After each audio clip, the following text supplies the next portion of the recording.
से नहीं जीतती, जीतता है जज्बा और वो सटीक रणनीति जो दुश्मन के घर में घुसकर उसे दहला दे। आज बात उसी संगठन की जिसका नाम सुनते ही इजराइल के सीमावर्ती इलाकों में सायरन गूंजने लगते हैं। हिजबुल्लाह यानी अल्लाह की पार्टी। लेबनान की पहाड़ियों से निकला यह संगठन आज इजराइल के लिए वो नासूर बन चुका है जिसका इलाज तेल अवीव के पास भी नहीं है। ईरान का हाथ, लेबनान का मैदान और निशाना सिर्फ और सिर्फ इजराइल। रिपोर्ट देखिए।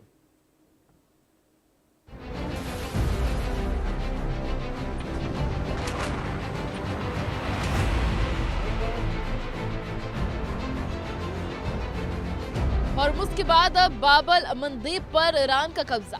हूथियों का बड़ा ऐलान, ईरान के साथ कंधे से कंधा मिलाकर लड़ेंगे। दुनिया की एनर्जी लाइफलाइन पर हूथियों का ट्रिगर। भारत समेत 60 देशों की सप्लाई लाइन खतरे में। ईरान और अमेरिका के बीच तनाव अब उस मोड़ पर आ गया है जहां से पूरी दुनिया का नक्शा बदल सकता है। अब तक पर्दे के पीछे रहने वाले यमन के हूती विद्रोहियों ने खुलेआम जंग का ऐलान कर दिया। हूती नेता अब्दुल मलिक ने इसे इस्लाम के खिलाफ युद्ध करार देते हुए साफ कह दिया कि उनका संगठन ईरान के साथ खड़ा है। यह सिर्फ एक बयान नहीं बल्कि सऊदी अरब और अमेरिका के लिए सीधी चुनौती है। ईरान ने पहले ही हॉर्मुज स्ट्रेट को बंद कर दिया था जिससे खाड़ी देशों का तेल निर्यात ठप है। ऐसे में सऊदी अरब ने जब लाल सागर के रास्ते तेल भेजने की कोशिश की तो वहां हूती दीवार बनकर खड़े हो गए। यमन के अल मसीरा टीवी पर हूतियों की दहाड़ ने ग्लोबल मार्केट में तेल की कीमतों में आग लगा दी। अमेरिका की एयर स्ट्राइक के जवाब में हूतियों ने पिछले 48 घंटों में अमेरिकी उत्पोतों पर 3 बार हमला किया। ये विद्रोही अब ईरान के वो प्रेशर पॉइंट बन चुके हैं जो बाब-अल मंदेब को दुनिया के लिए दुख का द्वार बना सकते हैं। आप देखिए 1982 से जिस प्रकार से हिजबुल्लाह को ईरान ने मदद की, उस समय से ही इजराइल के लिए ये थ्रेट बना हुआ है। ये प्रॉक्सी वार से या प्रॉक्सी लड़ाई लड़ने से, अपने मिलिटेंट्स से करके इतनी शक्तिशाली आर्मी तो इसके पास है नहीं हिजबुल्लाह के पास, लेकिन इजराइल को बहुत तंग कर रहा है और करता आया है। तो 2024 में इजराइल ने नसरुल्लाह को मारा था और उसके बाद में तमाम उनके जो टॉप लीडर्स थे उनको पेजर अटैक से ख़त्म किया था। और बार बार जो है दो आपस में झड़प होती रहती है, लेकिन इजराइल चाहता है कि ये नासूर बना हुआ हिजबुल्लाह जो ईरान के द्वारा सपोर्ट किया जा रहा है, इसको ख़त्म किया जाए। अभी भी लड़ाई चल रही है, उनके कई ठिकानों पर यानी इजराइल मार कर रहा है। बाब-अल मंदेब ईरान का दूसरा हॉर्मुज, नाम का अर्थ दुख का द्वार।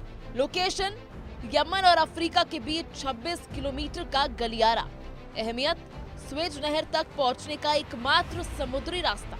खतरा रोजाना 62 लाख बैरल तेल यहीं से गुजरता है। एनालिस्ट बाब-अल मंदेब को ईरान का दूसरा हॉर्मुज कह रहे हैं। ये वो समुद्री रास्ता है जहां से दुनिया के कुल समुद्री तेल कारोबार का 9% हिस्सा गुजरता। ईरान ने धमकी दी है कि अगर अमेरिका ने गलती की तो वो इसे भी बंद कर देगा। लेकिन सवाल ये है कि ईरान से हजारों किलोमीटर दूर इस रास्ते को वो कैसे रोकेगा? जवाब है हूती। हूतियों का यमन के उस तटीय इलाके पर कब्जा है जहां से बाब-अल मंदेब पर आसानी से निशाना साधा जा सकता। नवंबर 2023 से अब तक हूतियों ने 100 से ज्यादा जहाजों पर हमले किए। के पास ईरान से मिली वो सुसाइड ड्रोन और बैलिस्टिक मिसाइलें हैं जो महंगे से महंगे रडार सिस्टम को चमका दे सकती हैं। जब हूतियों ने लाल सागर में कोहराम मचाया तो दुनिया की बड़ी शिपिंग कंपनियों ने अपने जहाज वहां से हटा लिए। आखिर कौन है हूती? गठन 1990 का दशक। संस्थापक हुसैन अल हूती। समुदाय यमन के अल्पसंख्यक शिया जैदी समुदाय। नारा अमेरिका का खात्मा हो, इजराइल का विनाश हो। ताकत 1 से 1.5 लाख लड़ाके और हजारों ईरानी मिसाइलें। हूती कोई साधारण विद्रोही गुट नहीं बल्कि एक ट्रेंड मिलिशिया है जो लेबनान के हिजबुल्लाह के मॉडल पर काम करती है। 1990 के दशक में भ्रष्टाचार के खिलाफ शुरू हुआ यह आंदोलन आज एक समानांतर सरकार चला रहा है।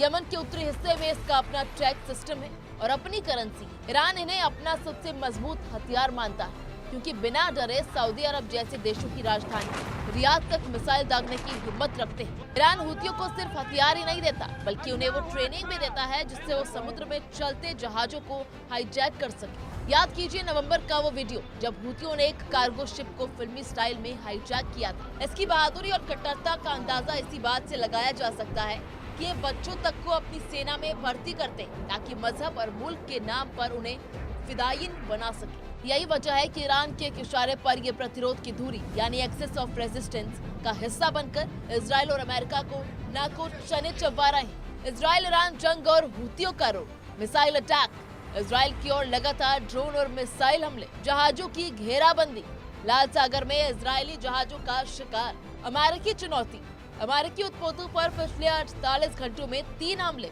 मदद, गाजा में हमास के समर्थन में युद्ध का फ्रंट खोला।